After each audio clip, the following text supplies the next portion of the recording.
Good morning, students. Now we'll start with our 7th chapter, Water and Us. As you all know, this water is most important thing for living being. Without water, a person, animals cannot survive. So let's start with this chapter. How do you feel if you do not drink water for a long time? You feel thirsty, right? And uneasy, isn't it? We cannot live without water.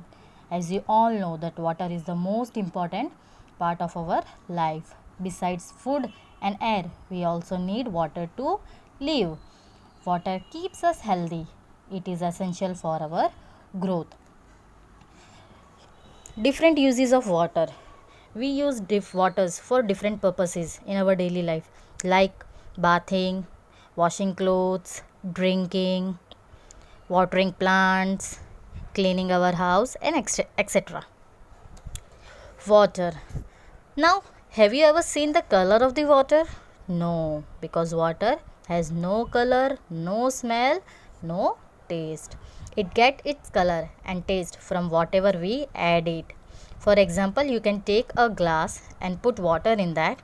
You can add sugar, salt, turmeric, anything, so that you can see the different color as well as the shape of the water. Water has no shape, but you can see the shape as you pour the water in the vessel. Water in our homes.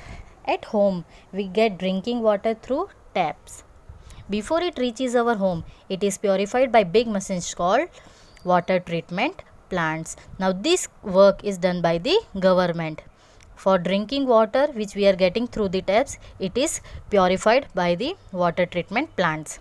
After purification means after cleaning, water is collected in big tanks called reservoirs. Now reservoirs means where water is collected. From these tanks, it reaches our homes through big pipes. First, they will collect the water, clean water in a reservoir. Then, it is sent through the big pipes. Every house in a colony gets water from the same tank through big pipes connected to it taps. However, in slum areas, there is a common tap where people gather to collect water.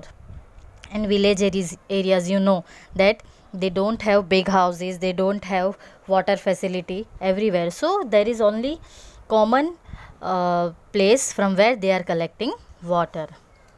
Now let's we see underground water. Underground water means the water which we found below the soil.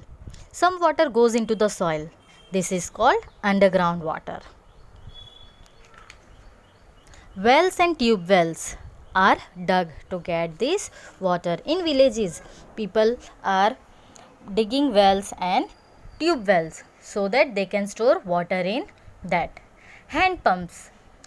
If you have gone to your village, you have seen hand pumps also. So hand pumps are working with you have to pull the pump and then water is coming up. This is also again used for the underground water. In many villages in India, people draw water from wells, tube wells and hand pumps. Some people also use water from lakes, rivers and streams. But water should be clean and purified before drinking.